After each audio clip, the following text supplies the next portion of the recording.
Tom, that's a dandy right there now. This week on Kentucky Afield, we're headed to Rough River Lake and searching for crappie. Oh, you got that right there's a sandwich. Next, we'll check in on the state's Alligator Gar and see what surgery on one of these fish looks like. Then, we're headed out on the water to enjoy some frog gigging. One right underneath the walkway. Yeah. It's all next on Kentucky Afield. We got one. Kentucky Afield. Every week, Kentucky Afield brings you features on hunting and fishing across the state. That's my pup. I'm proud of him. Here he comes right there. Let's get ready. Get ready. Look at that. What a nice fish. Hey, we dug it up right there. We did. There he is. Ooh, a nice one too. Boy, he's healthy. What do we got? That was awesome. Got the first help. Got one. Big smallmouth. Very nice. Double point. They're in there. There they go. Oh my gosh. Woo! Look at that joker. Look at that. Beautiful. Whoa, this is a good one. That's better than good, Chad. Hello, and welcome to Kentucky Afield. I'm your host, Chad Miles. Join us as we journey the Commonwealth in search of outdoor adventure. Crappie fishing guide Tom Perkins can catch fish just about any time of year. But recently, he took me to Rough River Lake and showed me that even with the drawdown, the fishing is still good.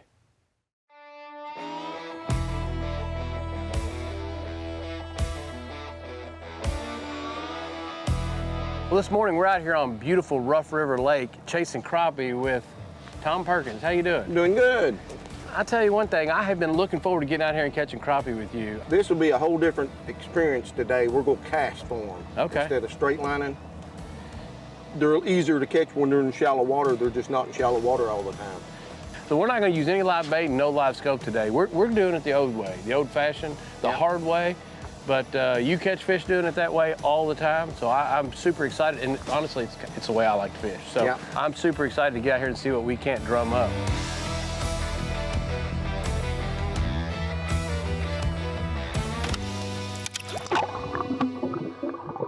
You're just kind of shaping the contour of the bank. As it falls, you're just letting it fall a little deeper, huh? But this ought to be a good year for the spawn. Oh, that's a good crappie. You on that? Yeah. Tom, that's a dandy right there now. Pound and a quarter or so. That is a really, really nice crappie. I tell you what, you come out there and you get you 20 of those. Oh, you got that right there's a sandwich. Oh, you ain't a kidding. I've done caught enough for me to eat for supper. Y'all are just lagging behind. Yeah, another keeper. Black crappie. And so you keep saying that, and I'm gonna check. You look at them and tell. I can't tell. Black crappie. 1, 2, 3, 4, 5, 6, 7. This is a black crappie. So That one. see I how count these. I just look at it. It's either if it's in bars straight up and down, or if they're sporadic like that and not in the bars, it's a black crappie. If it's got the barring on them, then they're a white crappie. Okay. Well, Yours is definitely plenty big. Good fish.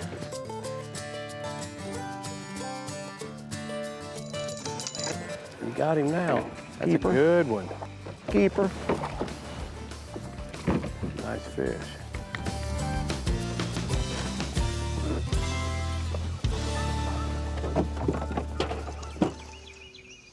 At what point in time do you change weights, or is this pretty much this is a weight you throw most of the year? If the wind's really blowing, I'll throw a 32nd. If it gets where I can't feel a 32nd, or a 16th. Mm-hmm. If it gets where I can't feel a 16th, I go home. The wind's blowing too hard. So it's 32nd or 16th, Yeah. or stay home. You bass fish all the time. Smallmouth, the lighter jigs you got, the more fish you're gonna catch. Good one, sounds like. Josie, leave him alone.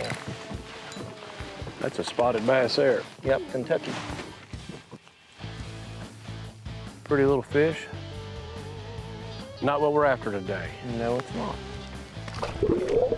But they are good eating. They are good eating, and I'll tell you what, if I'm out here and I get 5 or 6 crappie and I need to make a mess, I'll keep me a couple of those. Yeah. Oh. I'm not above it, that's for sure. There you go. Oh, good fish. And right here, I know you're a bass fisherman, you hold them by the lip. Yeah. If you'll get a crappie right there, you'll quit flopping, everything. Done. And I'm not squeezing him. Yeah. I'm just holding him tight enough to hold him. But a bass, you grab him by the lip and he quits. Crappie, you get him right where his gills comes together and he quits. He settled down pretty good there. Are you gonna beg for him? Sit up. Sit up. Sit up. Yeah, you still can have it. There's one. There you go. That's a good crappie. one there. It might be the second biggest fish of the day so far. You want him? You want him? See, if I can leave this live well open, she'll get every one of these fish out of the live well. We found something here. All right, you need the net. Back up, Joseph.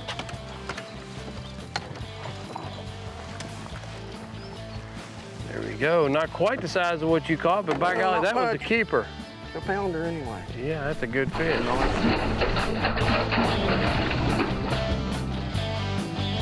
You see it? Yeah, I see the squirrel. She'll tree him if he runs up a tree. You got yourself a squirrel dog there.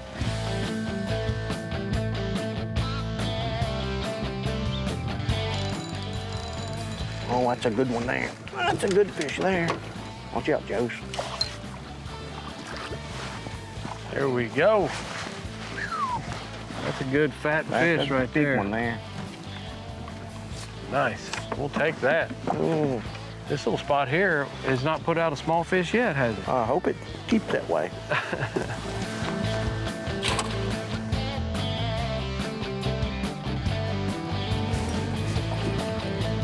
I believe I'm indicating a strike. Yep. Man, that's a good one too. It's so dark, I thought it was a bass. That's a good one there. Yes, it is. Look at that, pup.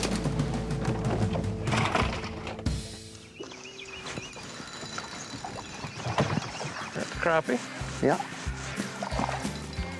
It's a keeper, too. That's a keeper too. You know what? You told me, Chad, you're done turkey hunting. You ought to come out here and try to catch some crappie. And I was like, Tom, the weather's gonna be terrible. And you were like, we're only allowed to keep 20. Yeah, that's How long exactly right. How long you need? Well, what's it, 9:30? Yeah, it's about 9:30. Almost 10 o'clock. I say we put this boat on the trailer so that we're not soaking wet and bailing water. What do you think? Yeah, my bilge pump don't work. Well, let's load it up and get moving. Okay. Many viewers have asked, what's going on with the Alligator Gar? Well, the Kentucky Department of Fish and Wildlife and Murray State University have partnered up to perform fish surgeries to gather more information. We're here today on the banks of Elkhorn Creek, right here at Pfeiffer Fish Hatchery, and I'm here with Stephanie Brandt. How you doing today? I'm good, how are you? A little rainy, a little cloudy. You know, today we're working on a really cool project. Every time I see you, I always say, hey, how are those Alligator Gar doing? People ask a lot about these Alligator Gar. How long has this program been going on, and how many individuals have we put in the waterways here in Kentucky? Yeah, so this has been going on since 2010, 2011. We've been doing this for about as long as it takes for them to start spawning. We've got over 50,000 fish out in West Kentucky. So we're going from Paducah down the Ohio River down to Hickman Harbor, your Fulton, Ballard, McCracken counties. This species is one of those, you've probably seen it on River Monsters. It's the prehistoric fish, it's a dinosaur fish. It's the past that's still with us. They've made it all these years and they're still swimming with us. And so our goal is, when they came to low enough numbers here in the Commonwealth of Kentucky, our job is to make sure that those species are still here, that they don't disappear completely. The idea here is to insert some tracking devices that will allow us to gather data to find out exactly where they're moving, how far they're moving. So what we're doing today is we will anesthetize the fish just like you would be getting your happy juice before surgery. They will be asleep while we do it. We'll open them up, get the tags in as fast as possible, close it up, and get them right back into the water as fast as we can. They will stay the night overnight here at the hatchery, and then tomorrow morning they'll get these external sat tags turned on, and off to the water they go. If you come across one of these fish, if you do accidentally catch one of these fish, we want these fish to be immediately returned to the waterway. Yes. I'm super excited to hear a little more about what the long-term plans are with these particular fish, and then seeing how you're going to do the surgery. Let's get indoors and let's go take a check look out at these fish. Check out these fish, and I want to watch you do your work. We'll This be is here cool. with Murray State. They're getting ready to show up. So yeah, let's go see what happens.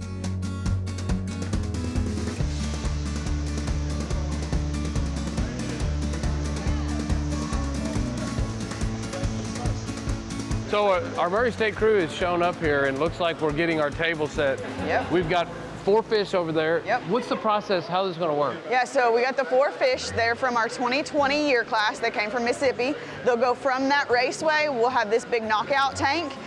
They'll get anesthetized, like we talked about. As they fall asleep, they'll move over to a table, and at that table, we'll start doing the surgeries. Okay. This is one of the tags.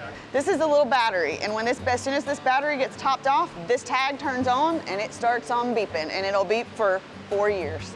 4 years, So we'll have okay. 4 years of data off of this. And this then will be internal or external? this will be the internal tag. Okay, And then okay. after that, we'll hook on the external tag, the SAT tag. We'll show that as we get to that point. Then we'll have them on the table. Once they're all sewed up, they'll go back into a recovery tank. So they're going to be cut, inserted, stitched back up, and Yep. then there'll be some additional pieces that come out that are Yep. transmitter tags, right? That'll be the satellite tag. All right. Yep. So these fish are pretty resilient then. They're really tough. They can be out of water for a chunk of time and go back in and be all right because they have adapted swim bladders. So they can come up to the surface and gulp air, which is why they can live in these habitats like these backwater areas that look like they wouldn't even have any dissolved oxygen, but they do just fine because they can come up to the surface and go back down when they want. Wow. Yeah. That is so- amazing. We have to use power tools. Like that's how thick they are. So we'll be using power tools to do some of the surgery today to get through these really thick scales. Okay. So you're literally going to be using drills and what, Dremels? Is that what Yep, you cut? Dremels and any kind of unconventional things that make it to where we can get this job done as fast and as sterile as we possibly can.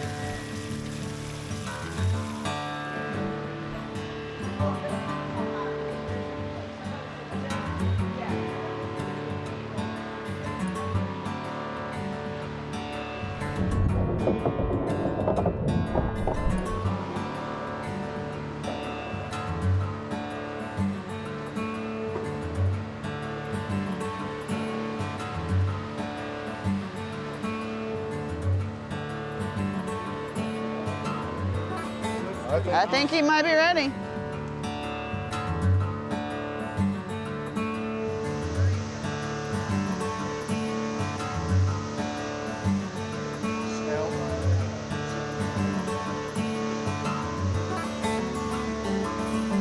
Try to keep it on this, in here. Where the color change is, Yep.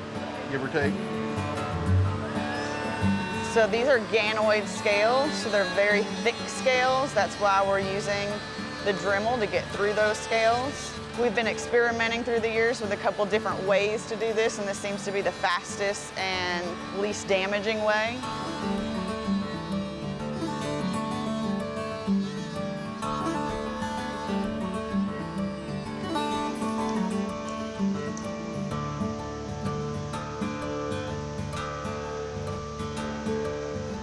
Obviously, you're being very careful. You don't want to damage any other organs in there. So he just got through the bone and then made a snip.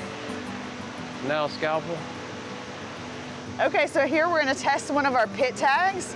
In this little keychain is a little tester tag. It's about as wide as my fingernail is wide. So just like at the vet clinic, when you find that lost dog or that lost cat, we do that. And it gives us an individual number, and that's a unique number to that fish. So from here on its life, we'll always be able to wand it and know exactly who that fish is. And that's the size of the pit tag. It's pretty small.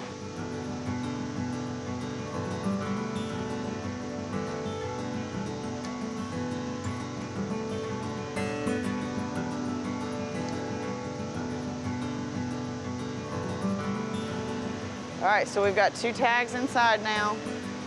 Now we gotta sew these things back together.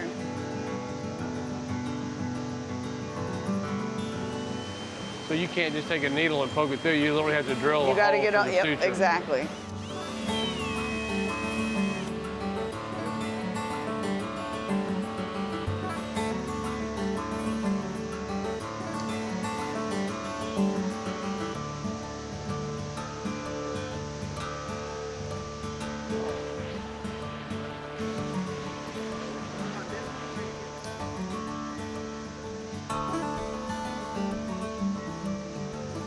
All right, so next we're gonna go for where the external satellite tag. That's what's going next. It'll go in that tail, so when it's in the water, you'll have this little thing that bobs out on the back side of the fish. Man, their scales are so incredibly tough, huh?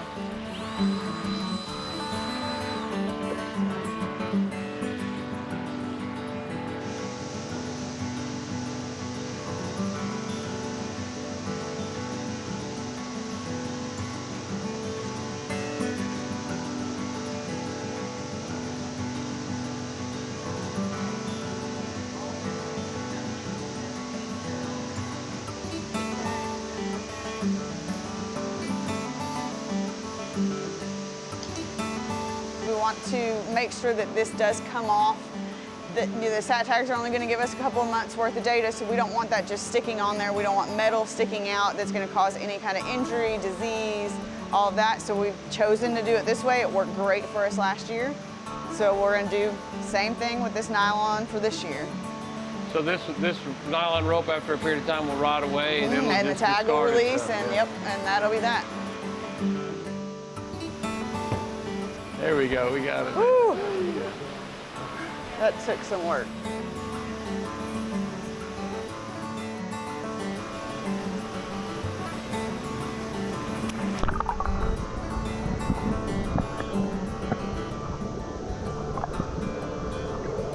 Well, the surgeries are complete. Surgeries are complete. We got all of the internal stuff done, and then all we have left now is an external part of the project. So tomorrow, our hatchery folks will load them up. They'll go out to West Kentucky, so they're gonna go into Parks River as well as Ballard and Boatwright WMAs.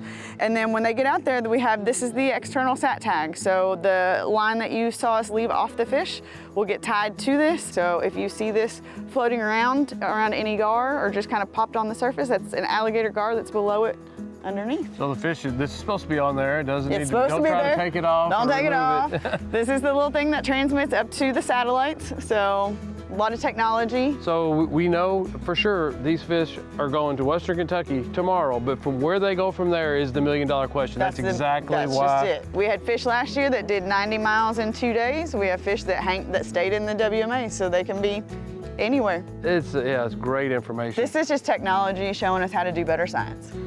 So you know what, and these young students, they got to come out here today and learn something really cool. Hopefully they're going to be helping manage fish populations Absolutely. across the country. Investing in our younger generation, absolutely, because they're the ones that are going to be taking our places. There's a good chance these fish will outlive all of us. They will outlive us and our children. I mean, Yes. these fish can live to 150 Generations years to old. come again, just like with the lake sturgeon, generations to come. Well, the next time you and I work together on these fish, hopefully we'll be out in a boat. We'll get to see what Get a a big really one. giant looks like in Maybe the we water. can break the world record like the Kentucky fishermen did maybe this last week. It's very cool work that you can do, and I appreciate you letting us come in and check this out. Hopefully the next time we're working together, we'll be on the front of a boat somewhere, checking in on these things, getting some additional data, seeing how much they've grown, how Yes. far they've moved, all that other Exactly. great information. All the good stuff. Yeah, All the thank good you so stuff. much. Thanks for being with us today.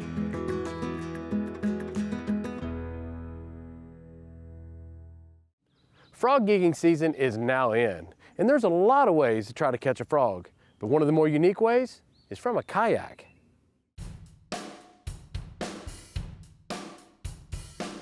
Sitting out here, waiting for it to get dark. The anticipation is getting pretty serious, huh? It is, it is. So what are we doing tonight? We are frogging in Beaver Lake tonight.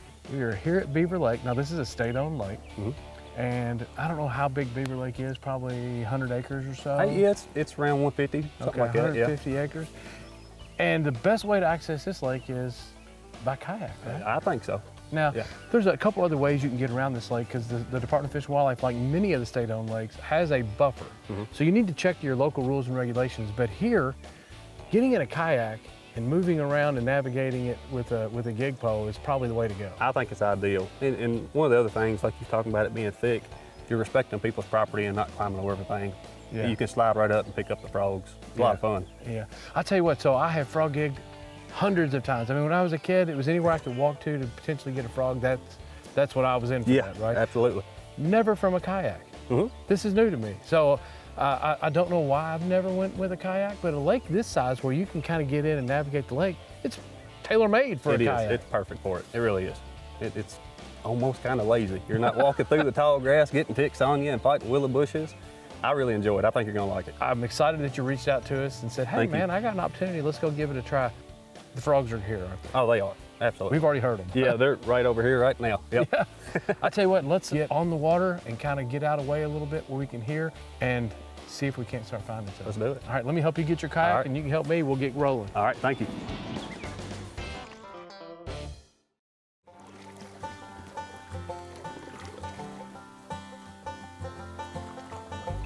One right underneath the walkway. Yeah, I see that one. Oh, yes. We got one.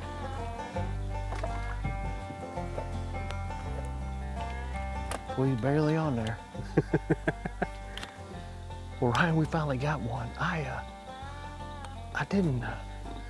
wasn't too sure in this moss we were going to be able to ever get close enough without pushing the moss and scaring them under, but hey, this is a pretty good frog. It is. Ready?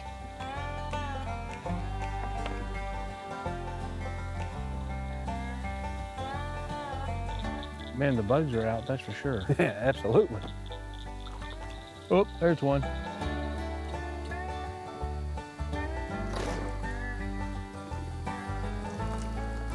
Oh, Is he on there? you're just pushing them underwater.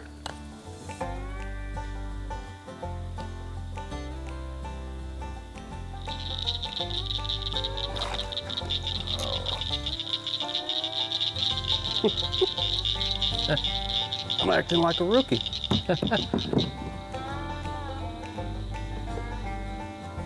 I got a big one right here. All right.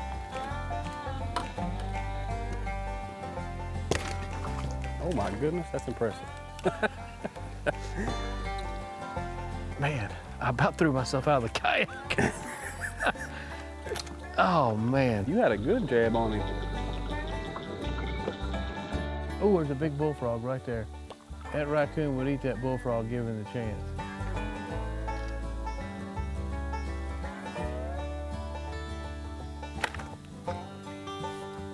You got that one.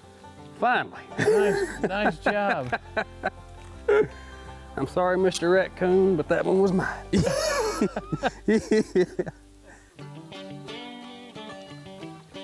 You see him? Yeah, I seen.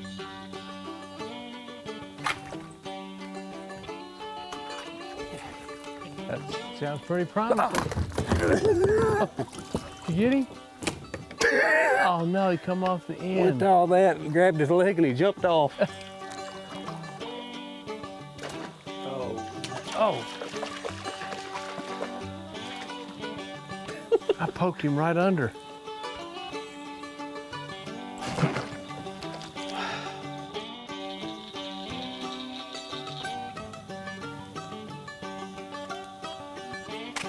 Nice. Got one.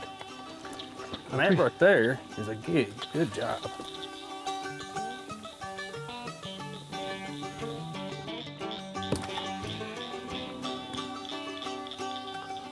What do you know? What a, my goodness. Nice shot. Oh man, we'll take it.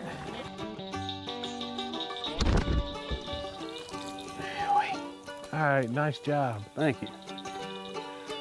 Well, Ryan, this was definitely a lot of fun. It was a learning experience. It was a lot of fun.